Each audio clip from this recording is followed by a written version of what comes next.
Hello everyone, my name is Carrie Phillips and I am so excited for today's lecture. We're going to talk about my all-time favorite fairy tale and the way that it's changed over time. When you picture Cinderella, you probably think of something like this. Sing, sweet nightingale, sing, sweet nightingale, high above me. Now, you wouldn't be wrong. That is what most people think of when they think of Cinderella. However, I contend that Cinderella is more diverse and all encompassing than people give it credit for, and it's a motif that we all can relate to. I'm going to tell you a story, and I want you to guess who this character is. Once upon a time, there lived a young orphan.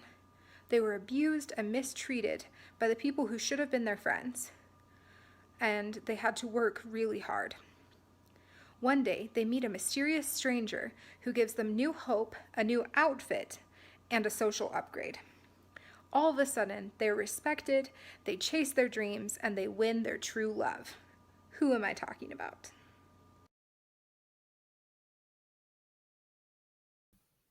Captain America. Yes, it has been argued, and I would argue, that Captain America is a modern Cinderella story. But this isn't the only superhero who meets most of these criteria.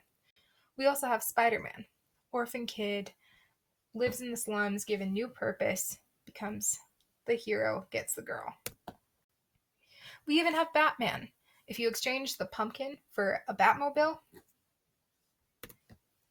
and on and on and on. Stories of people who started in low situations and through some extra assistance were able to climb to the top and become heroes.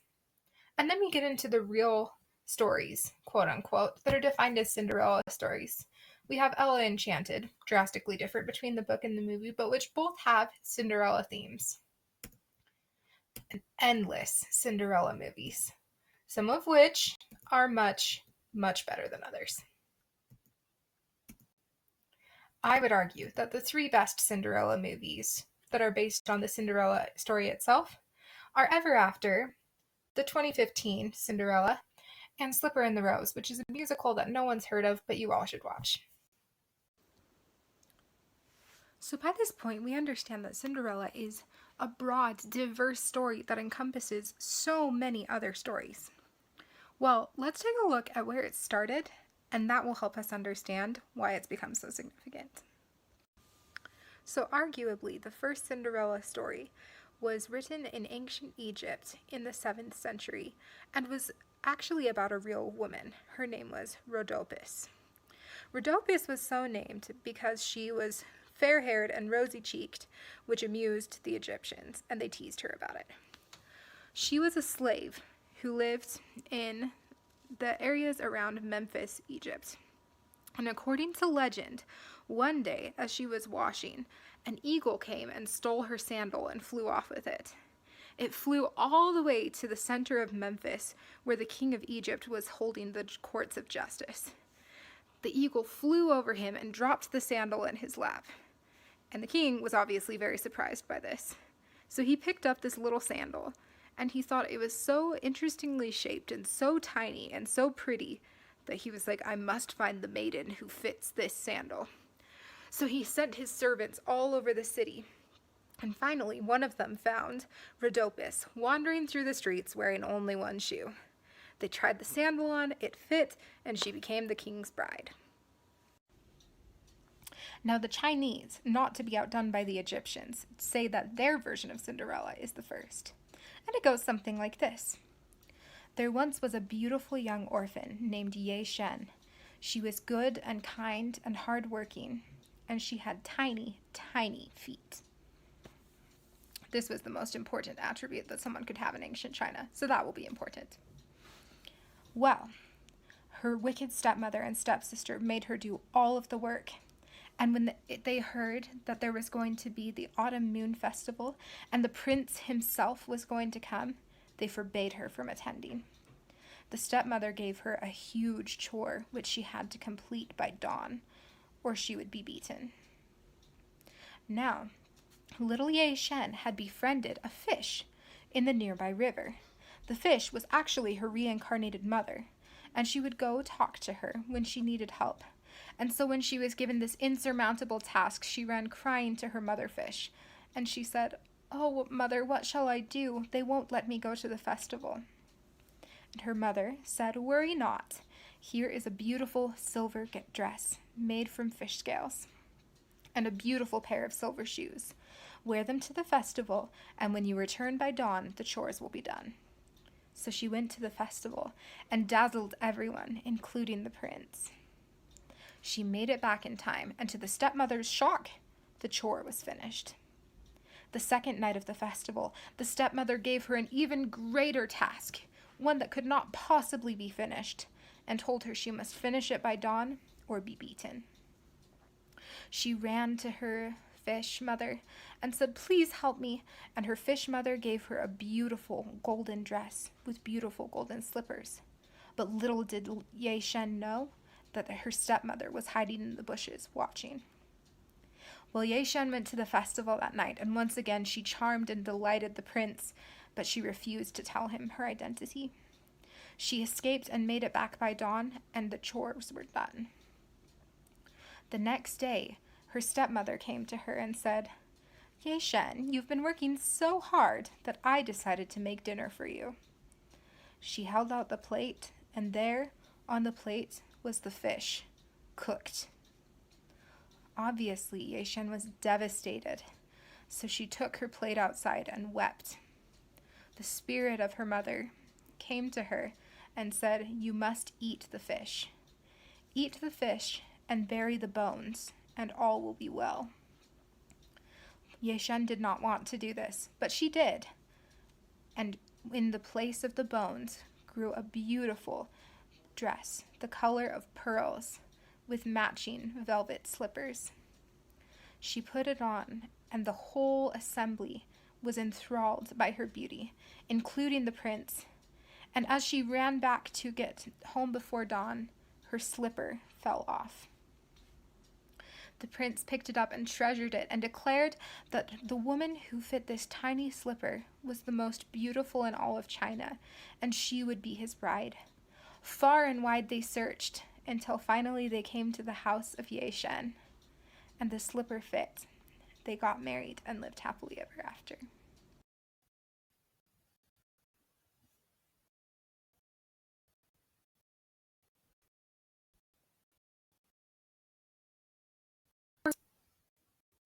Those were really only the first oral versions of Cinderella.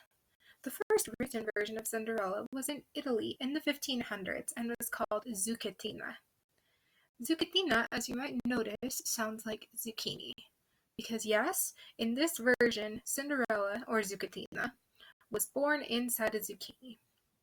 The prince treated her horribly until she magically became beautiful at the ball, and then he decided to marry her.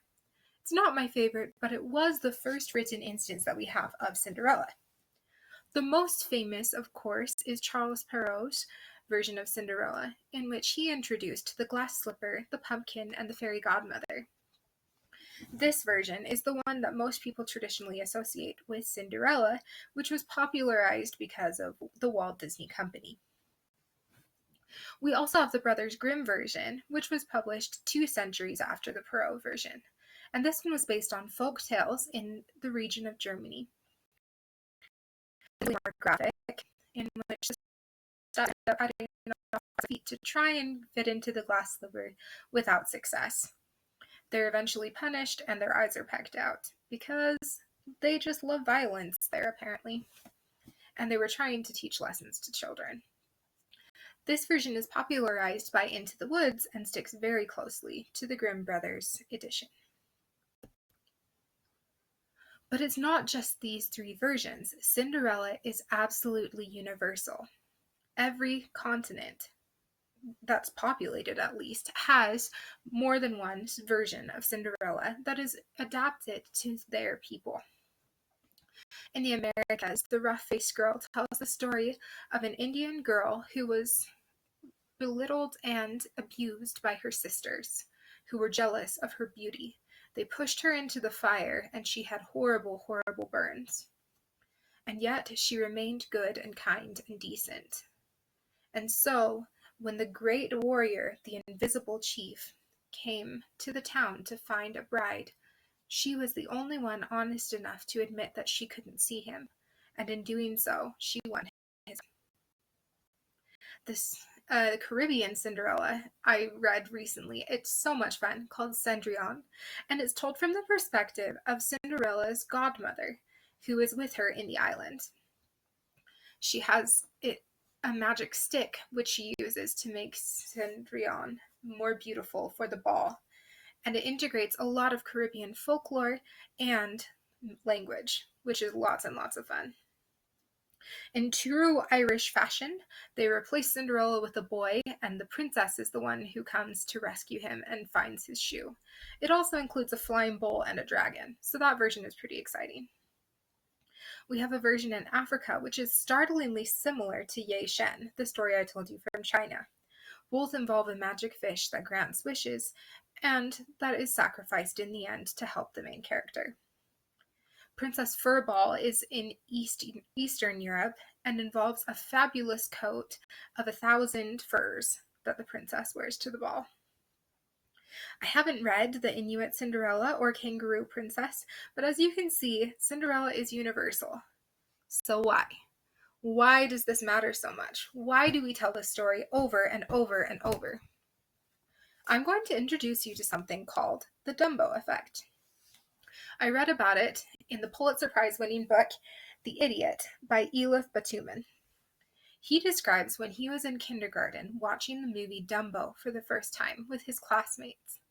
And he was surprised that all of the children, whether he considered them to be kind or quiet, or even the bullies, were rooting for Dumbo. They wanted Dumbo to succeed. And this bothered him at the time. He looked at those bullies in the classroom and he thought, "You're mean. Why would you want Dumbo to succeed?" And what he eventually realized was that we are all Dumbo. We insert ourselves into the role of the persecuted hero or heroine because we can relate to it. And we feel like if we only push hard enough, we can accomplish anything and move through any obstacle. So in other words, we are all Cinderella. Also, isn't that costume change by Laura Osnes just fabulous? I can't get enough of it. I could watch that GIF all day long.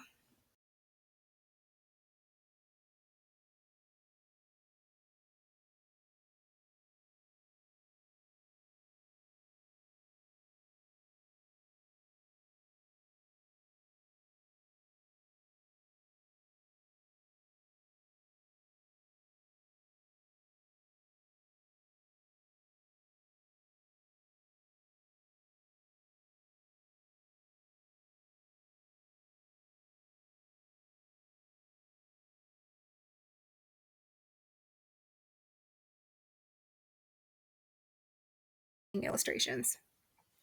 Just Ella is a young adult novel that examines what would happen after the slipper was found. She goes to the palace and discovers that the prince and the palace life aren't exactly what she imagined.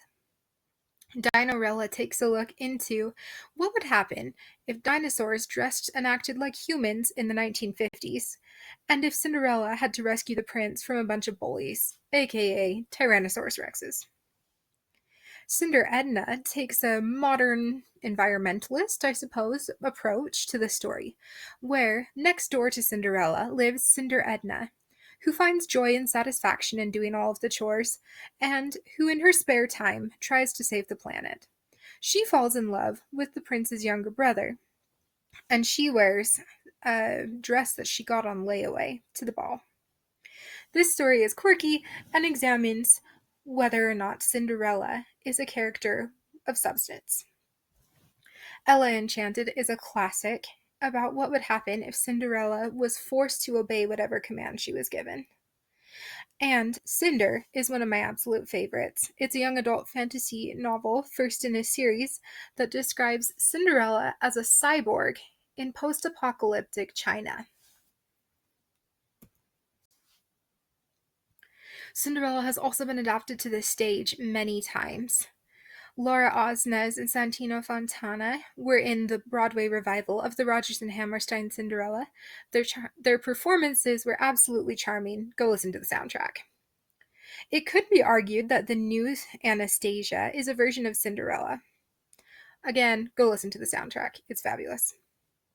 In the center, we have Slipper in the Rose. I mentioned it earlier. It is one of the most underrated Sherman Brothers musicals ever. Yeah, like the Sherman Brothers who wrote Mary Poppins. It involves dancing old men and a twist on the end of the story, and it's incredibly witty. We also have Stephen Sondheim's Into the Woods, which again pulls directly from the Grimm brothers' version of Cinderella and asks the question, are happily ever afters as happy as we think they are?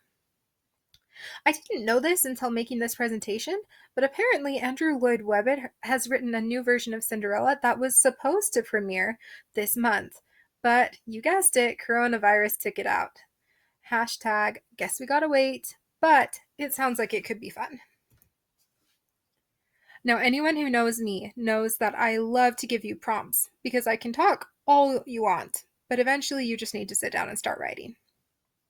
So I want you to look at this through the lens of Cinderella or through the lens of fractured fairy tales. How can you take something in your life and tweak it to include these motifs? So my nonfiction friends, how are you Cinderella? Or do you know someone who is Cinderella? My poetry friends, write about individual moments in the story, dropping the glass slipper, or getting ready for the ball. I don't know, whatever inspires you, whatever you can find metaphor and meaning in. Or you can write a rap about it, which I would love to listen to. Fiction friends, fracture this as much as you want. Is Cinderella in college? Is she a robot? Is she germophobic? Or write for someone else's perspective? Just have fun with it. Even if you never share it with anyone, writing a Cinderella story is a blast. And if you want to learn more, you can go to these sources. We've got podcasts, we've got lists of multicultural versions of Cinderella. I had a lot of fun with that one personally. And even just the Wikipedia article about the evolution of Cinderella. It's fascinating and it can really inspire your writing. So, in closing, I just want to say thank you so much to everyone.